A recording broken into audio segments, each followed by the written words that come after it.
Right, perfect. Thank you, Amanda. So hello, everybody. Thank you so much for joining us this evening, especially since it is after work for most people. But as Amanda said, my name is Megan Michael. I currently work with the National Parks of Boston, specifically Boston African American National Historic Site.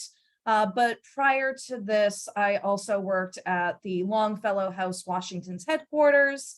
And that's really where a lot of my main historical focus was. So the figure that I'm going to talk about a little bit this evening is a man named Sam Longfellow.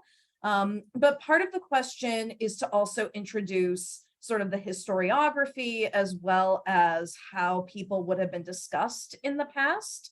And so when it comes to Sam Longfellow, he really would have been living in a time that we would consider to be an era of romantic friendships.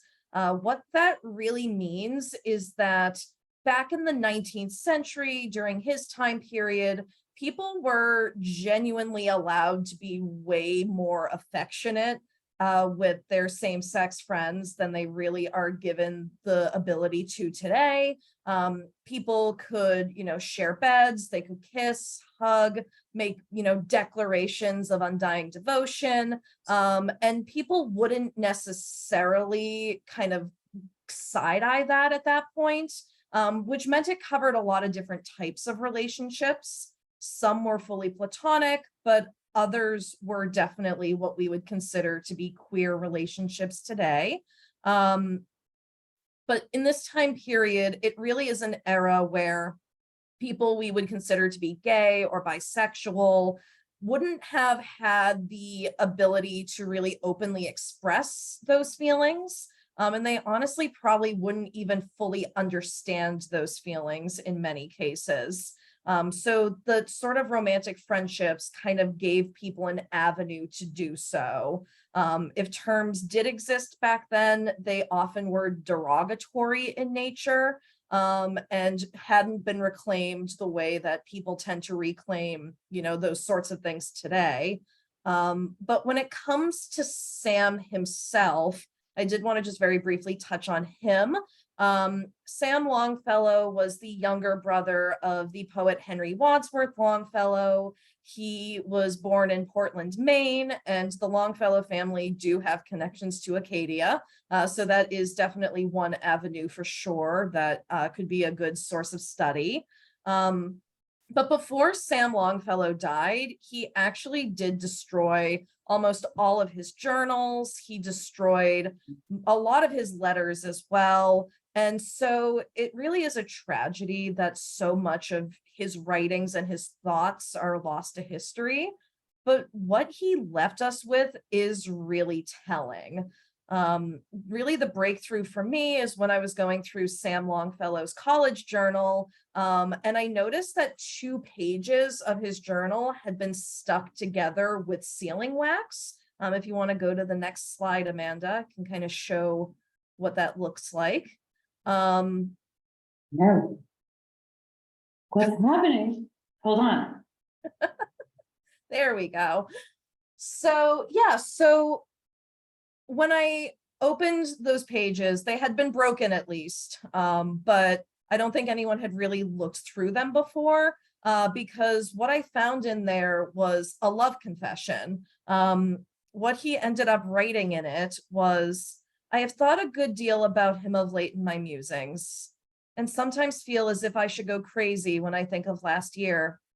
I don't think I have made a greater sacrifice of inclination to a sense of duty, but not a hearty one. I was reluctant then. I have been sorry at times ever since. It was a strange infatuation, and yet after all of my fears, might we not have been happy together? I loved him and think he liked me." And so with that journal entry, that really spurred me on to researching more and seeing if there was any other, sort of clues that Sam had feelings for other men. And there were a lot of them. He wrote a lot about going on dates. He wrote about his first kiss. And the largest collection we still have of his is the letters between him and a man named Sam Johnson, who even their friends referred to them as husbands or as men who found in each other what they were not seeking in the married state. We have hundreds of letters between them, and we're only just starting to dig into them. And there's a lot of coded references within those. What I got from Sam was a lot more evidence than I ever dreamed would be possible to find this early in American history. A lot of it's going to be a lot harder. So Sam really was a gold mine. But it's not the only sort of early to mid 19th century history we have. And I know Rezi is going to talk more about that.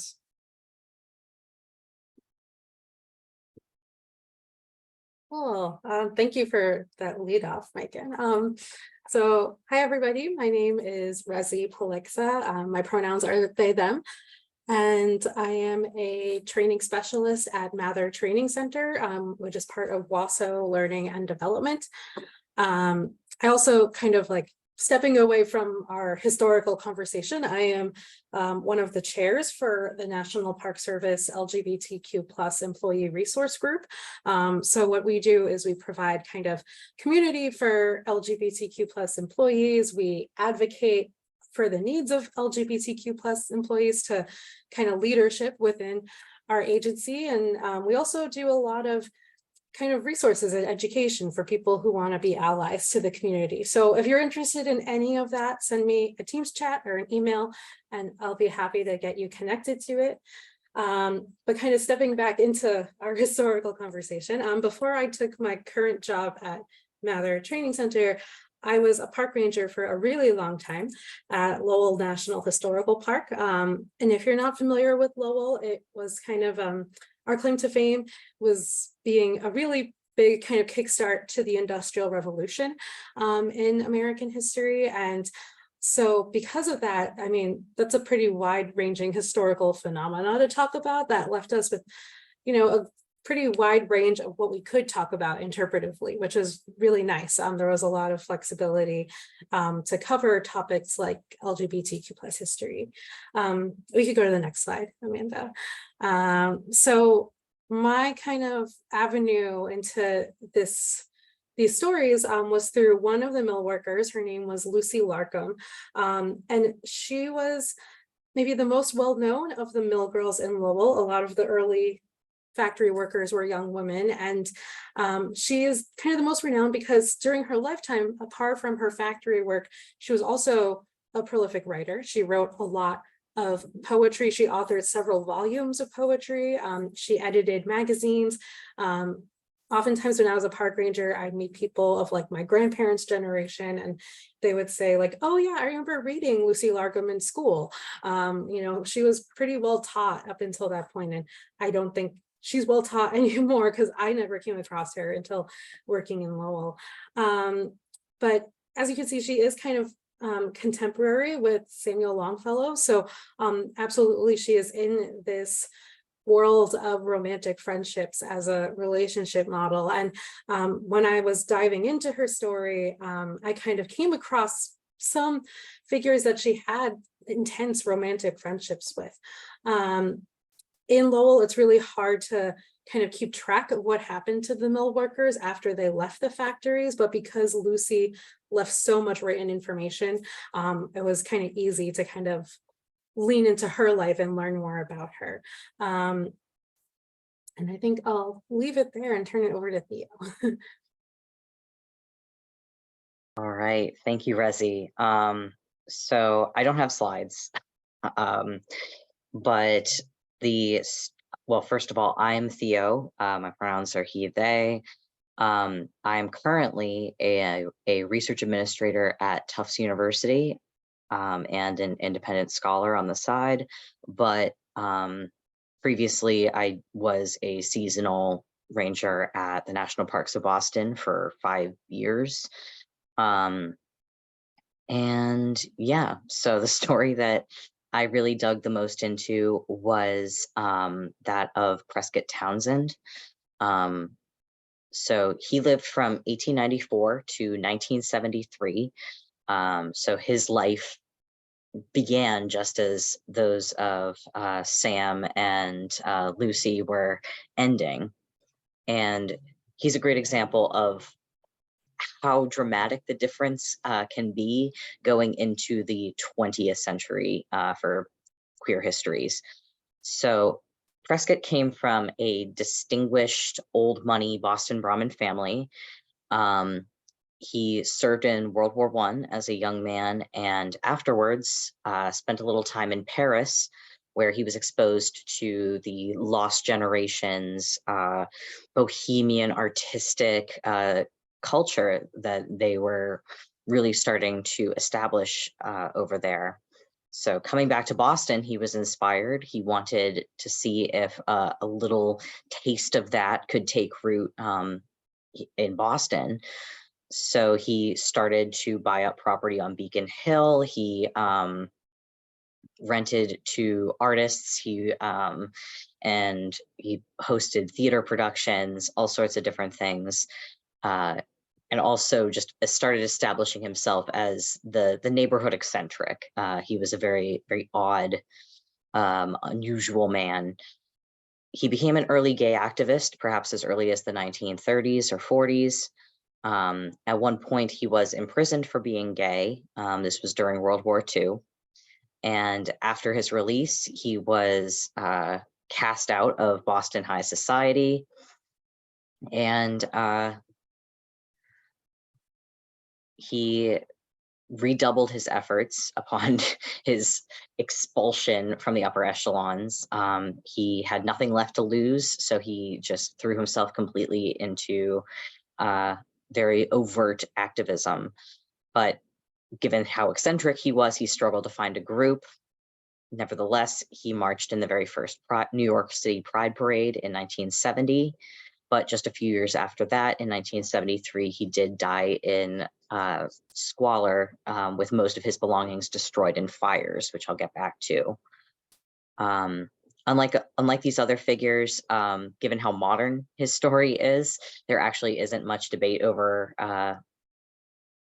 whether he was gay. It's very, very obvious that he was, perhaps more openly than was safe a lot of the time.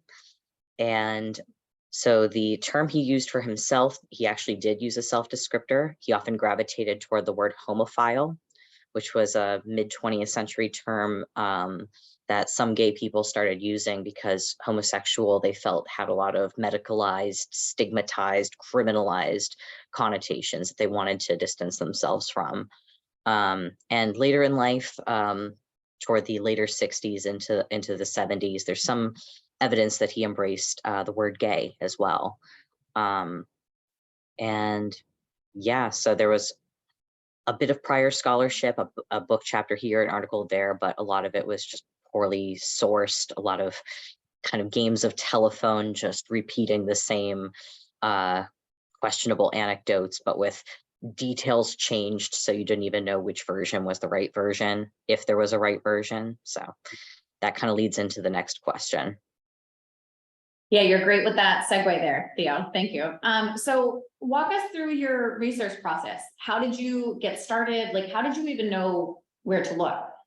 We know that these stories aren't talked about, especially in the past tense, very frequently. So like, how did you even know where to get started? Okay, so on my end of things, when it comes to specifically Sam, I really lucked into it. When I started researching him, it was for his 200th birthday. So we wanted to do, social media posts and do a specialty tour about him. And I was kind of partially voluntold, which was like the best project I've ever been forced to work on in my life. Because as I went into the archives and started reading through his journals, that's when I started to pick up on both the subtle clues and then the very obvious love confession. And once I did that, I really started diving more into him. So I just got very lucky when it came to Sam. For other queer research I've done, though, both at Longfellow and here at BOAF, or Boston African American, part of it is still luck, just you're researching someone and then things start to pop out at you, which I know we'll talk more about in the next question. But other times it might be, you hear rumors, there's, people who say, so-and-so, was a confirmed bachelor or that sort of thing. Other times it's helpful to know who their friends are. Because like, for example, in the 19th century, if you were friends with Walt Whitman or Oscar Wilde, there's a high probability that person was probably some form of queer themselves. So knowing someone else was, part of the queer circle definitely, I think, expands who you can research. But those are just some of the techniques that I've used. I know that Rezi and Theo have other ways of doing it as well that are even more helpful than just pure luck. So I'll definitely pass it on to them next.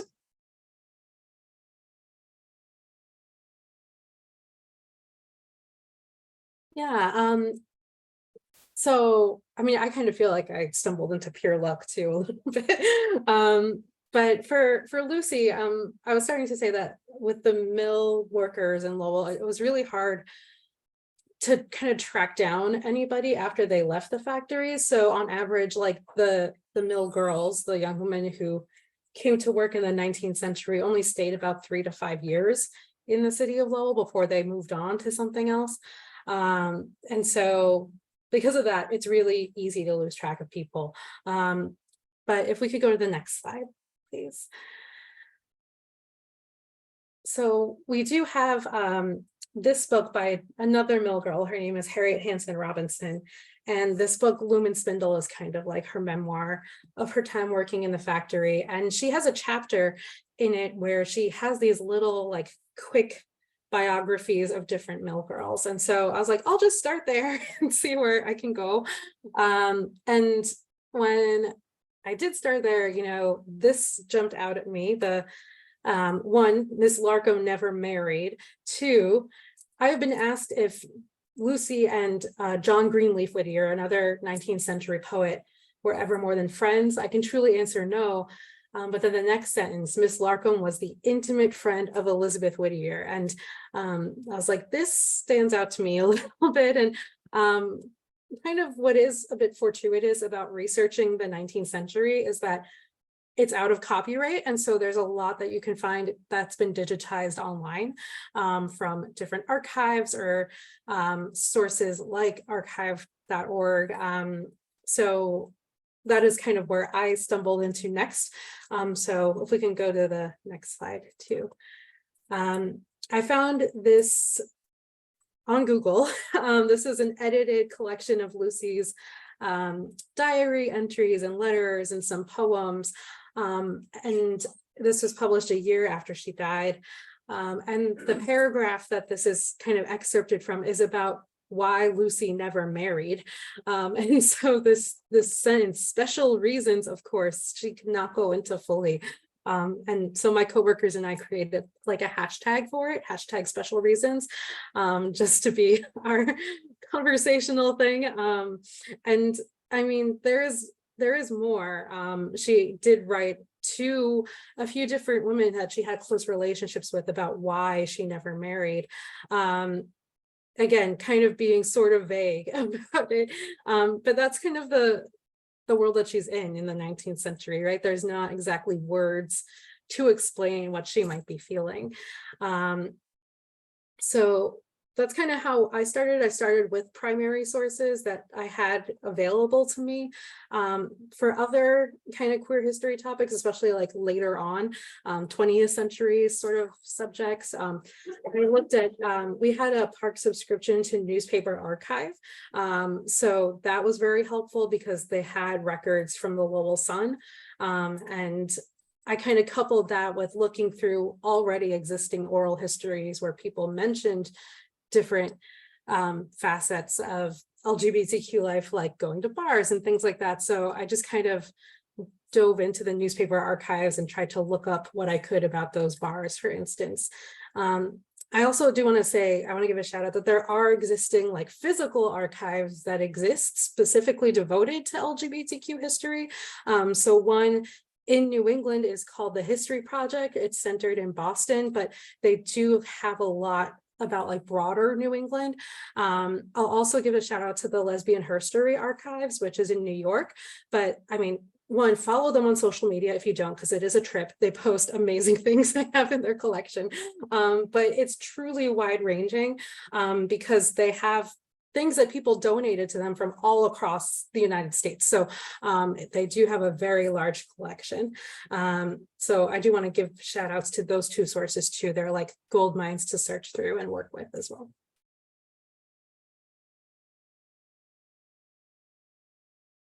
All right.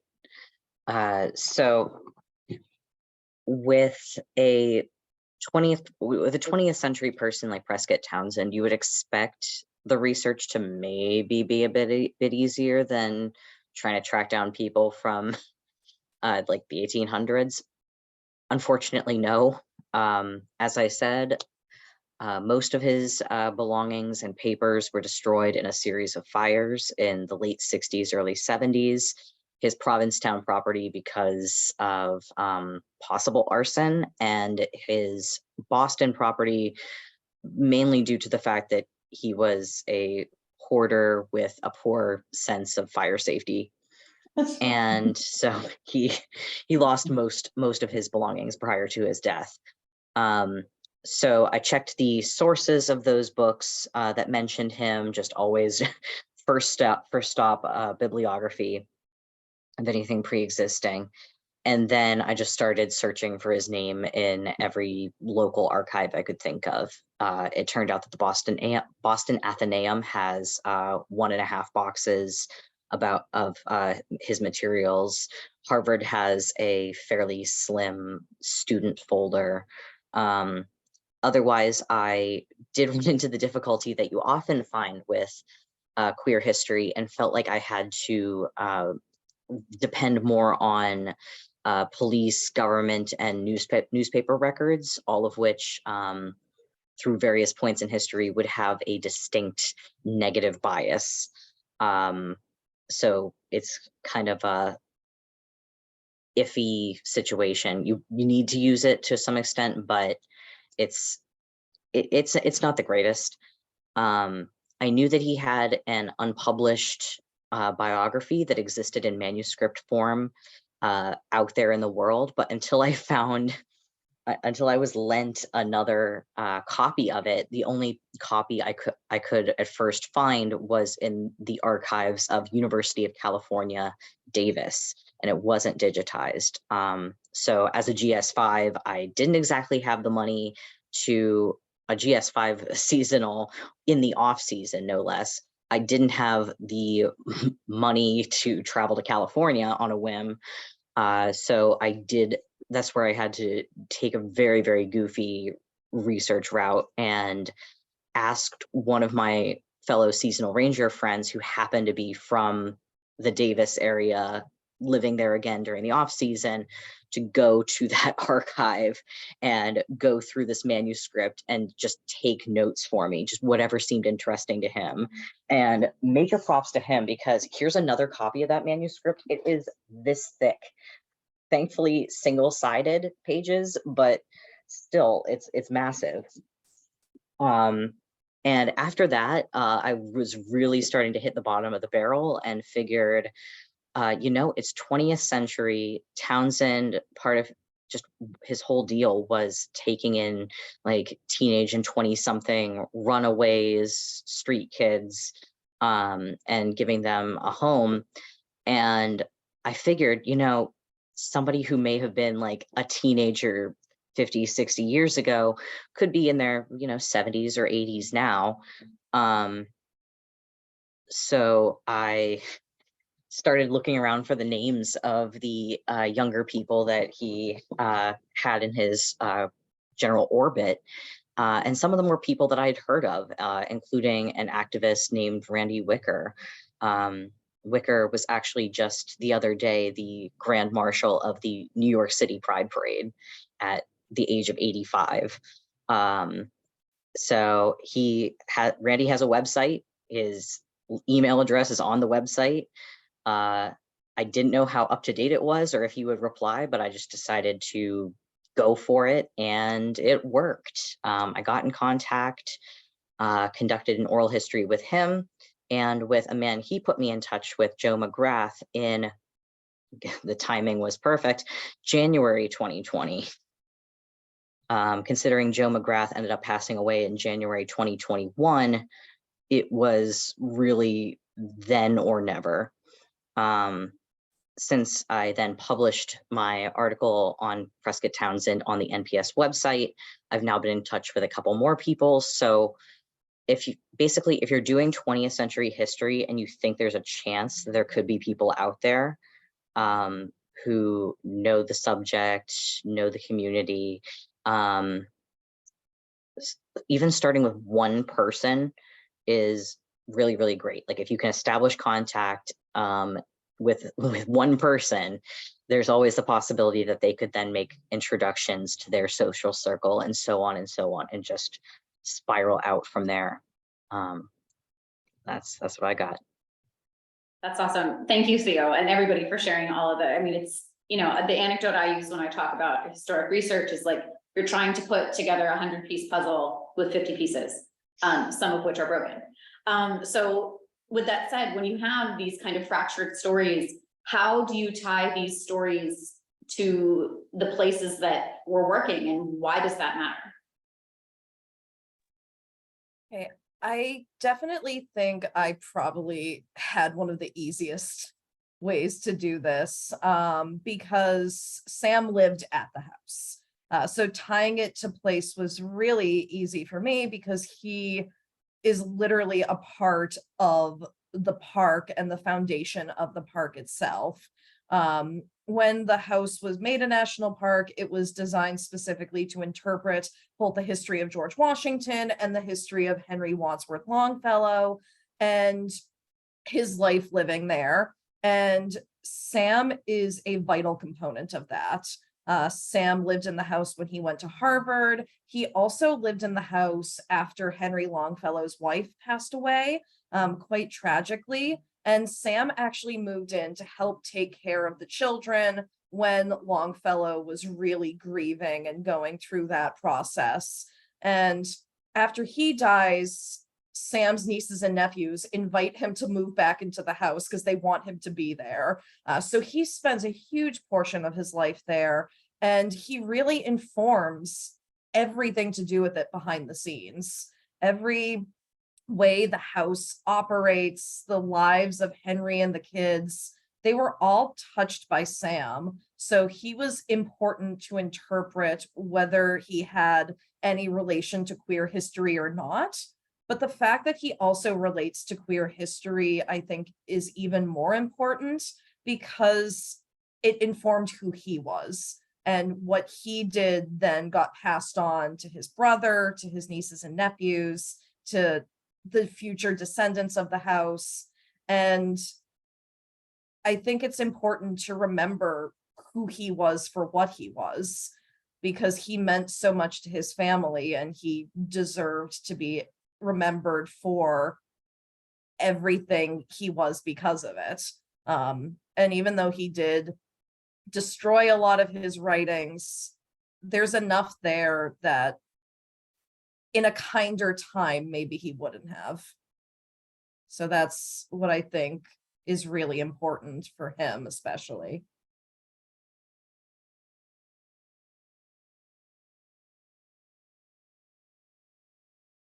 Yeah, I mean, I think for here in Lowell, like I said at the beginning, like there's such kind of a wide leeway that interpreters are given here in Lowell to interpret any time period, kind of any topic, because a big phenomenon like the Industrial Revolution touches literally everything in a landscape. So for here in Lowell, the way I kind of went about it, so one of the main themes at the park is kind of cultural diversity, right? Like the factories and the availability of work here drew a lot of immigrants to the city historically, still does today.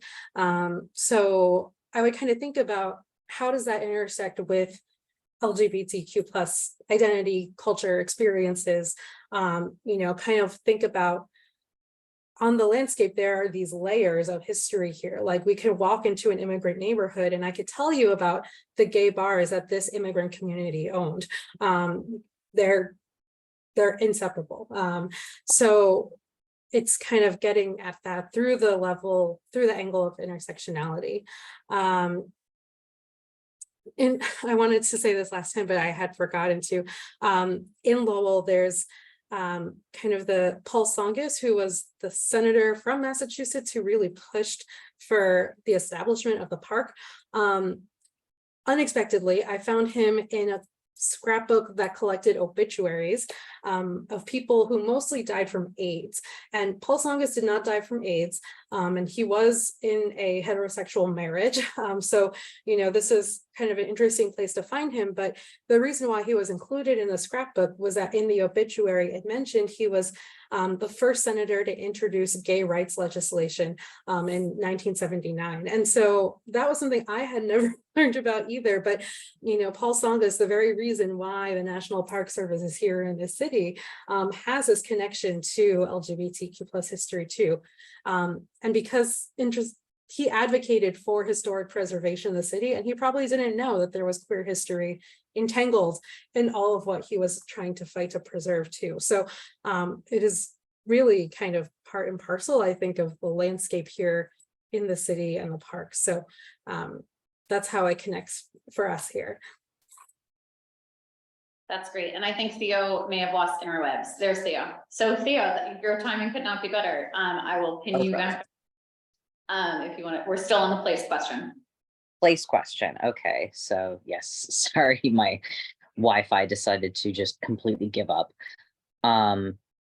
So with place, tying the story of Prescott Townsend to place was the easy part, because much of his life connects specifically to the north slope of Beacon Hill, which happens to also be where the Black Heritage Trail, Boston African American National Historic Site are also located. So the addresses associated with different points in his life are either right on or just like a block away from the trail. So it's really all right there. And on a from a historical standpoint, why is that important?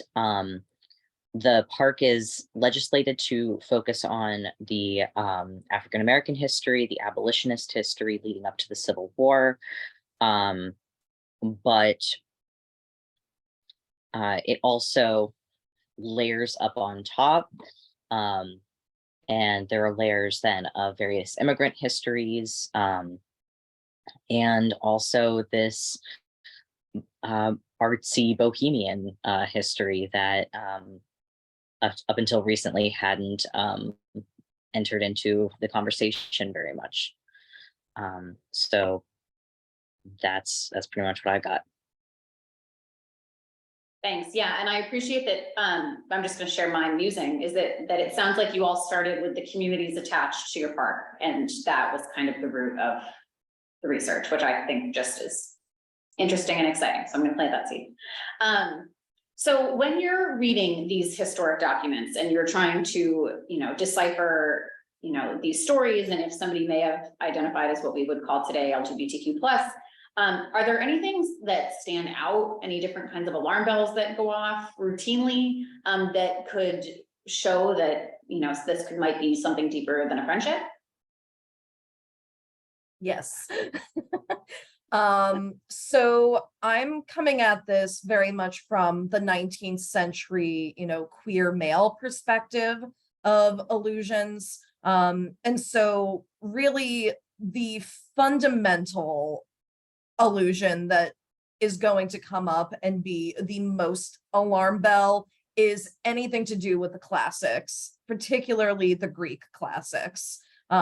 References to Achilles and Patroclus, Apollo, Damon and Pythias, if they are alluding to the works of Plato, the works of Socrates, if they're calling each other by these sort of names, writing to each other and saying, hello, my dearest Damon, hello, my dearest Pythias, like that is very much a red flag. Especially with the works of Plato, there are a lot of writings specifically about same-sex relationships, and those are very often cited. So that is one major clue for sure. Another aspect of the classics is going to be the Roman classics as well. The works of Virgil definitely pop up, but the bigger sort of clue into that is really eclogues. It's considered to be one of the most influential love poems of all time. And what's fascinating about it is part of that love poem is that it is written to another man. So if figures are quoting this specific poem or referencing Virgil, there is likelihood that they're doing it for a coded reason. The works of Catullus, if you want to get spicy, are also a popular reference. I cannot quote any in this talk. They are very explicit. But if you want to Google Catullus, you're going to find some very interesting poetry that even Harvard like tried to prevent students from reading. So it's the Romans kind of go all in there. But even more surprisingly is that there are biblical references as well. Probably the most popular allusion of the 19th century is going to be David and Jonathan. Sam Longfellow and Sam Johnson constantly referred to each other as Damon and Jonathan. Their friends referred to them as Damon and Jonathan. Usually David and Jonathan were very much an allusion to being gay. And Saint Sebastian is also a very popular, especially nowadays, sort of queer iconography, but that also has roots in history as well. For a more contemporary aspect, anything Walt Whitman, Leaves of Grass, any of his other poems, just him himself. Walt Whitman had a major following of young queer men, Sam Longfellow among them. And he was very well known for his sort of interests in same-sex relationships. Emerson is another popular figure that kind of gets cited at this time. Oscar Wilde even referred to Emerson as New England's Plato, again, calling back onto the Greek metaphor. And obviously Oscar Wilde himself would know what he's talking about because he himself is a major reference. I feel like what kind of ties all of this together is Whitman, because we even have a letter from Walt Whitman where, intentionally or not, he actually does out Sam Longfellow. As he wrote, "A way back, Longfellow was a student of Leaves of Grass. I was told, liked it, called it Greek, said it was the most Greek of moderns, or something like that. Sam, however, was not, as I understood him, making allusion so much to the forms as to the spirit of the book, the underlying recognition of facts that were the peculiar property of the Grecian. That was all long, long ago. Whether he still entertains those old views, I do not know." So if you forget everything I have told you today and can only remember one thing, remember the Greek classics, because that is going to be the ultimate reference for same-sex male relationships.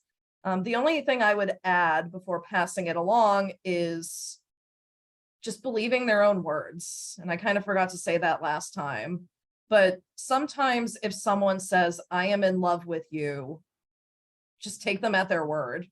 It doesn't need to be coded. Sometimes love is love and always has been. So with that, I'm going to pass it on to Rezi. I could listen to you talk about like this referencing for a long time because I'm just so fascinated. So interesting. And I had this thought like after our last session ended, but like there was another mill girl who like, there was like this clique of like lady artists who lived in Rome at the turn of the century. And there was this mill girl who joined them. And like these lady artists, like they had a lot of like queer relationships within this clique. And, you know, this mill girl was like a sculptor. So she was kind of in that like classical, like artistic vibe. And so, yeah, my head is just spinning in all these different directions. But coming at it from a, looking at like queer romantic friendships from like the kind of women's history angle. So I think something that is like a very coded common term you might see a lot is like intimate friend, romantic friend, or companion. You know, these are kind of very common code words. But with Lucy specifically, and we could go to the next slide. Actually, we can skip this one. So with Lucy specifically, she had kind of two women she was really close to. One was Elizabeth Whittier, so John Greenleaf's sister. And this person, this excerpt relates to was named Esther Humiston. And sad for Lucy, both of these women died like long before Lucy did. And this excerpt is talking about Lucy visiting Esther's home where she lived with her mother after Esther died, kind of visiting Esther's grave, I guess, which is close by. And just in this excerpt, there's all these allusions to like religion and the Holy Land, Gethsemane, and all of it. And the last sentence, I am her, she is mine, more surely now forever. I mean, that says it pretty plainly to me. But you know, I think if people want to argue and say like, oh, but that's just how women wrote back in the day, like, you know, they had this fanciful, sentimental language, right? I also try to kind of pair it with, there's these physical actions involved, right? Like Lucy left Massachusetts and went to Connecticut in the 19th century to visit Esther's mom, and Esther's mom basically invited her to stay in Esther's bed and kind of live there long term, right? So I mean, that's not something low key you would do for a close friend who died. This would be someone who was really, really you were close to, right? So you know, Lucy and Esther themselves met just like once in real life, but they had what's called a correspondence relationship. So a lot of the love and sentiment that went between them was through letters. But still, I mean, Lucy was super, super close with Esther and really kind of just wrecked after she died. And my wife teaches 19th century literature. And so she has this thing where like, you know, today, when we think about like queer representation in media, there's this trope of bury your gaze in a way, but she says in the 19th century, right, like it's really common for people to express non-heterosexual like feeling and sentiment and care and attachment to their partner, but only after their partner dies, right? Because they might not feel that they're able to express it out loud, like very publicly while they're alive. But after they die, that's when kind of the floodgates open and everything comes out. So I think that is the case with Lucy, because a lot of her, like most kind of, a lot of her writing that just does the most happens after Esther and Elizabeth pass away. So that was kind of a big sticking point to me. And then if we can go to the next slide too. Next slide after that, actually. So there's one biography of Lucy Larcom that exists from the 20th century, just one biography. And this is a footnote from it. Talking about Lucy's relationship with Esther. And essentially, Shirley Marshallonis writes, I'm not sure what to make of this relationship between the two of them, right? But this article that she's citing, The Female World of Love and Ritual, that was published in 1975, was kind of a very early take in sort of queer scholarship and talking about the language women used writing to each other. Strong attachments could be platonic or they could be more than platonic. That is mentioned in this footnote. And at the same time, Shirley says, I'm still not sure what to make of this thing with Esther. But this biography was published in '89. And so I'm also like, maybe Shirley wanted to say more, but she also couldn't. And so this is another kind of red flag too, when you're doing research, is like, even if you think other scholars have the ability to say it, they might not, right? So you have to be kind of metacognitive and meta aware that those red flags are there. And I'll pause there.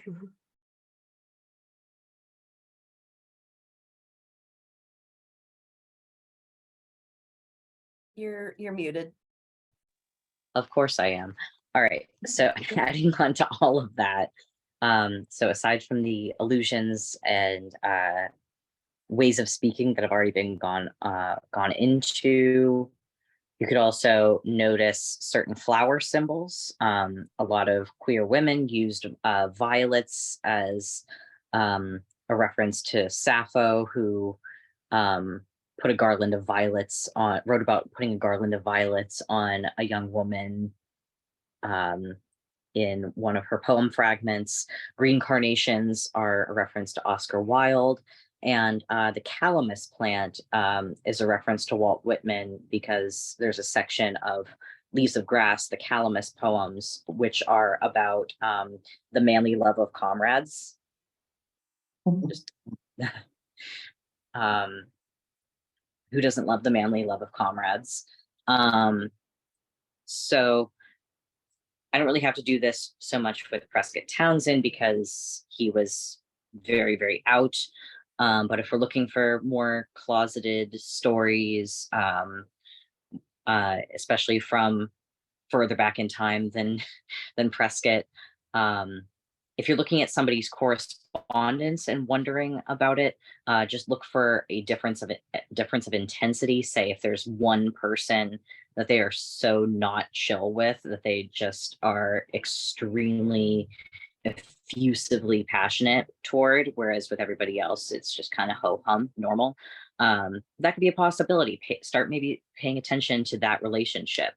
If you see descriptions of physical contact, it may not lead to anywhere queer, but it would be at least something for you to flag to look into further, either way. Also, if you see a word or a phrase you're not familiar with, or it just looks weird in the context of the sentence, look it up, because it could very well be sexual slang of the time. Just there's a non-zero chance of that. The big one, though, is silences in the archive. So looking for signs of self-censorship. So let's say you're looking at the papers of Massachusetts Senator Charles Sumner. Most of the stuff is there, but a lot of his letters to activist Samuel Gridley Howe are weirdly missing. Or some of the letters between Sumner and Howe that do exist have sections blotted out with ink or cut out with razor blades, so you can see physically the signs of self-censorship. And then aside from these physical things, you just see it in the text, in the person's words as well. For example, someone might be talking about how much they like somebody or how much they enjoyed spending time with somebody, and they're just going on, and then suddenly there's a stop where you get the sense that this shameful or fearful feeling has crept in, and they say something along the lines of, "I dare not say more. I can't say more." You saw there are examples of that in Sam and Lucy. So anything like that, which indicates that this person was thinking and feeling something incriminating by the standards of the time, something that went beyond what was considered to be normal, that's gonna be something you're gonna be paying attention to. Like that's really, really the big thing. As was already alluded to, you get pushback on these things like, oh, that's just how friends talked back then. That's just how they acted. Like, okay, sure, it was a different time, so this kind of thing was normal. So if this was normal, why is this person acting like they have something to hide? So there's what was normal at the time, and then there's this kind of beyond the pale territory that people were afraid to touch.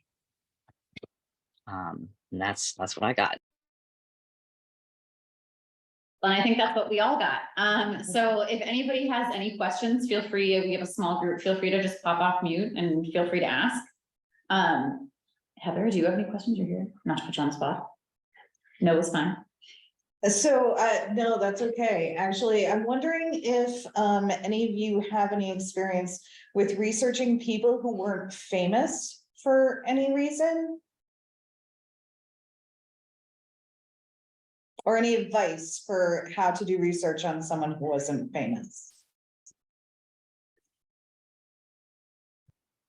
Do you have an era you're thinking of? No, I've already kind of picked up on the idea that, like, I love the idea of learning the terminology for the era, and then you can take that. And as you're, looking at things written about people, maybe in newspaper clippings or whatever, like to see, is there bits of language that I might have missed before that have some indications? Like, are there things that show up with folks that weren't famous that you go, oh, that's kind of a flag? Mhm. So one book I'll recommend to you, and I don't know the era you're thinking of. This is a very long ago era from like the 1700s, but I'm recommending it because I think their methodology and the sources they look at might give you some inspiration. So there's this book called Charity and Sylvia. Yes, it's so good. And it's about this couple who lived in like the 1700s in Vermont, and the way the historian went about it was she looked at like property records and like kind of inheritance and all sorts of sources that like are kind of more for like not famous people in a way. So I think that might give you some inspiration there. Thank you. That sounds excellent. Yeah. I'll also add that most people aren't famous, but the things that people choose to save and the things that have somehow made it into an archive. can surprise you. Otherwise, Go ahead, sorry. Go ahead, Theo. no, you're good. Yeah, it would be a big chunk of salt to take it with, but when it comes to people who are not famous, often where they show up are arrest records or court records where they might have been brought up on charges of like Prescott Townsend's charge when he went to prison was a lewd and lascivious act. You can see people brought in for things like that. There were laws about in different places about how many pieces of clothing you were legally allowed to wear of a gender that was not what you were assigned at birth. So people were arrested for cross-dressing, whatever you could take that to mean. All sorts of different things. Now it's, like I said, big salt. It's going to be biased quite negatively against the person being brought in, but a lot of the time that is how you can find, at least for a moment before they disappear from the narrative again, regular people who were just trying to live their lives. Yeah. The other thought I had too, and this is more relevant for like more modern, like 20th century, would be city directories. So they might have them at like your town records office, or a town library might have them, but kind of they're like old phone books, but they give you like address information, right? They tell you who was living in an address. So if you're looking at like a co-residential, like partners who might live together, for instance, right? Like you could find that there. There's also all sorts of other information they give you too, which could be interesting, like jobs, who owned a house, who rented a house, like that sort of thing. So that might give you some insight if you're trying to figure out, were they or weren't they together or not? So Yeah, adding on to that, again, much more modern. But once you really start to have more of an organized sort of queer rights movement, looking into the Mattachine Society, the Daughters of Bilitis, activists from the 1940s, 1950s, they would have had meetings, they would have kept notes. Safe to say, for some of them, their names are probably listed, and these are just regular people. So if you're interested in slightly more modern 20th century history, looking into those records, there are newspapers and magazines. Gay Community News came out in the 1970s. All of their papers are actually digitized, so there's probably a lot of names and information in those, and just other like sort of publications from that era might have more information to go on. But when you get further back in history, that's when it gets a bit harder because so many people would have been anonymous. But at the very least, for more modern history, that might help. Thank you, everybody. Those are really great answers.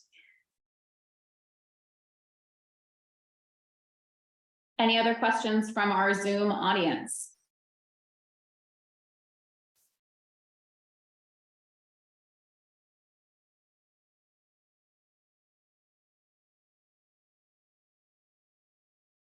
I'm gonna guess not, but that's okay. If you think of anything, you now have my email address, so feel free to reach out to me directly. Happy to put you in contact with any one of these wonderful people to answer any other questions you might have.